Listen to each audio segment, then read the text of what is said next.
780.000 NT. Ribu ya guys, bayangin. 780.000 NT.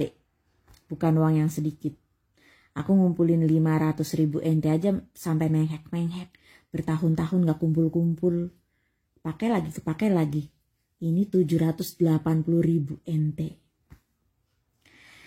Jadi kata majikannya yang bercerita ke media nih, si mbaknya mengambil uangnya nenek lewat kartu ATM-nya nenek.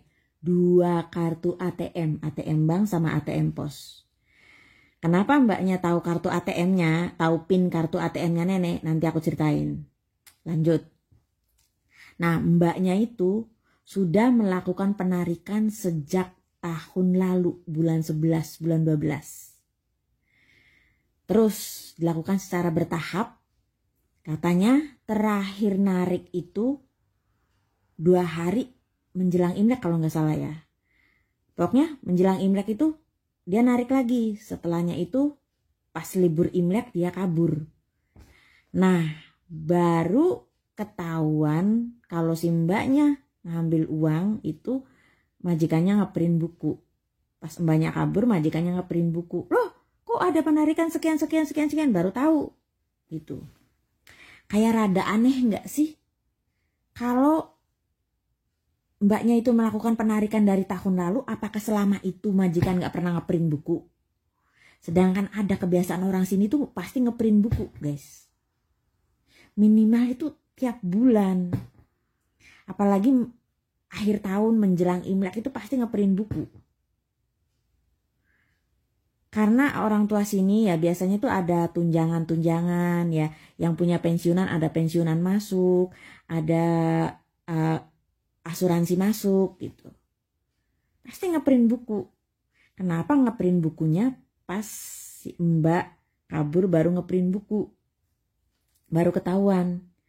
Nah katanya sudah lapor ke polisi, lapor ke agen gak ditanggapin, nunggu 3 hari baru dilakukan penanganan gitu. Katanya minta ini CCTV dari pihak ATM gak dikasih katanya ya. Rada-rada aneh sih. Nah terus kan ditanya sama pihak media nih ya. Kenapa si majikan ini tahu kalau mbaknya itu pasti ngambil? Kenapa mbaknya itu tahu pinnya si nenek? Nah terus bercerita majikan nih. Katanya si nenek bilang ke anaknya. Kalau si mbaknya ini sering ngintip nenek pada saat nenek ngambil uang di ATM. Jadi nemenin dari belakang itu deket banget. Ngelihat melongok-longok gitu guys. Nah sudah dibilangin kata neneknya nih, kamu ke belakang, jangan deket-deket. Tetap aja mbaknya lihat, ini katanya neneknya yang cerita ke anaknya. Jadi udah pasti itu dipastikan mbaknya tahu PIN ATM-nya nenek gitu. Kayak gitu kah? Jadi buat pelajaran nih guys, bagi siapapun yang jaga akong ama, masih bisa aktivitas sendiri, masih bisa ke ATM, punya ATM. Kalau nemenin pas ngambil uang di ATM, jangan deket-deket, jauh-jauh aja. Yang penting jangan jatuh. Takutnya ada fitnah seperti ini. Nah ini, apakah benar mbaknya ngambil? Belum tentu, belum ada bukti dari polisi. Ya, ini masih dicari buktinya. Nggak tahu kelanjutannya gimana. Jadi belum bisa menyimpulkan si mbaknya mencuri atau tidak. Kalau menurut aku, sebelum tahu ada bukti nyata. Karena kan ini tebakannya majikan tahu kalau si mbaknya yang ambil. Belum ada bukti CCTV, belum ada bukti nyata mbaknya yang ambil. Karena tebakannya nenek, si mbaknya tahu pinnya nenek karena sering nemenin ke ATM, melihat pin. Percaya 100%? Enggak kalau aku. Ini kan saya yang kamu maksud. Ini amplopnya, ini isinya. Ini punyaku ya, makanya aku buka. Nah ini namanya Inhang Tongzidan, surat pemberitahuan dari bank. Dan beginian itu banyak macamnya ya. Ada berupa cangtan itu tagihan ya. Tagihan kartu kredit, tagihan lainnya, surat pemberitahuan Wang Lu Inhang itu bank online ya. Misalnya beli cicing ya, beli reksadana, beli dolar, beli apa, itu ada pemberitahuannya lewat surat ini ya. Tapi nggak semuanya ada pemberitahuan ini, kalau nggak daftar Wang Luing Hang, nggak daftar bank online gitu, nggak semuanya ya.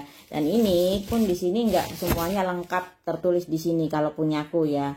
Ini punyaku ini hanya pemberitahuan beli reksadana, beli dolar, pemasukan dari reksadana, pembelian asuransi ada di sini, ada tertulis di sini gitu. Tapi kalau misalnya aku ngambil di ATM mana, ngambil berapa, jam berapa, itu nggak ada. Beli apa semua itu nggak ada.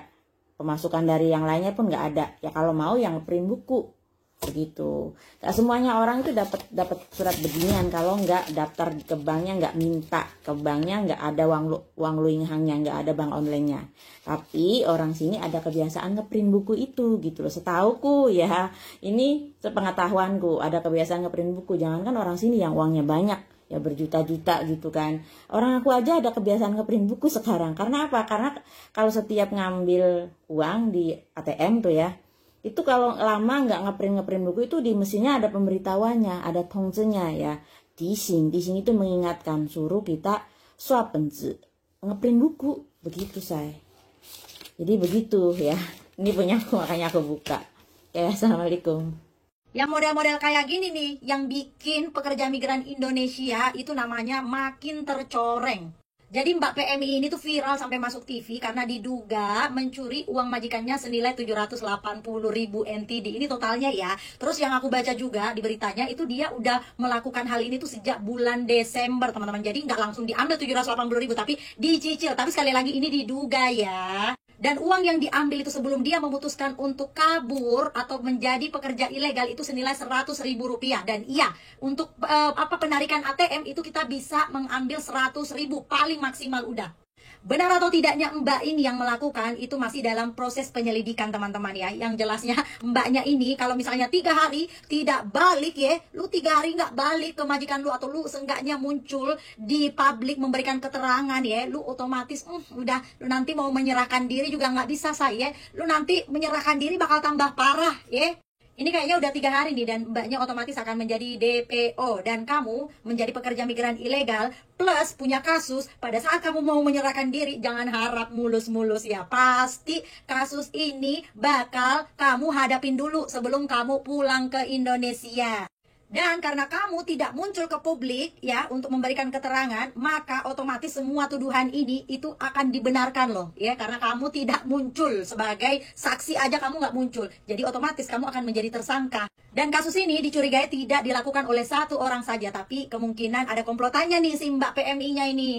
Teman-teman, pelajaran yang bisa kalian ambil dari sini adalah ketika kamu berhadapan sama majikan, punya masalah, atau majikan kamu nuduh-nuduh kamu nih ya, yang enggak ya, selama kamu tidak berstatus ilegal ya, bisa jadi kamu tuntut balik majikan kamu kalau memang tuduhannya itu tidak benar ya. Tapi kalau kamu memilih untuk kabur, ya wassalam, semua tuduhannya akan menjadi benar. Di sini hukumnya kayak gitu.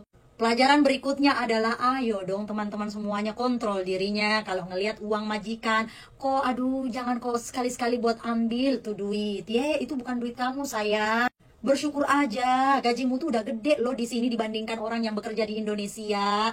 Ya, masa segitu-gitu nggak cukup. Makanya aku bilang, PMI, kalian kalau baru datang dari Indonesia di sini, usahakan selama 3 tahun pertama itu kau jangan banyak-banyak teman dulu deh, jangan banyak-banyak keluar dulu deh, ya jangan banyak-banyak bergaul, anteng-anteng aja dulu biar tujuan kamu cepat tercapai. Nah, setelah 3 tahun tujuan-tujuan kamu tercapai, terserah dah tuh kamu mau tambah kontrak lagi atau mau pulang ke Indonesia. Karena kalau kamu mengenal Taiwan lebih jauh di kontrak kamu yang pertama, bisa dipastikan kamu akan kehilangan fokus sayang, apalagi kalau kamu tidak bisa mengontrol diri kamu gitu, pengennya jalan-jalan terus, ngabisin duit terus ya kan.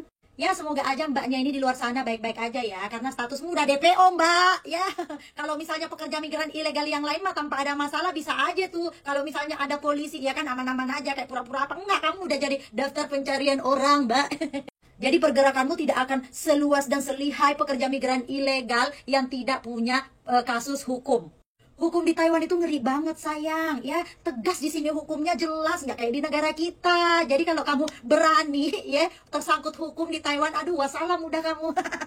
Apalagi kalau masalah duit, aduh game over kamu Mbak. Kamu pikir mungkin dengan adanya kasus kayak gini tuh kamu sendiri yang bakal hadapin? Enggak Mbak ya, bisa jadi keluargamu juga akan tersangkut nanti di Indonesia ya.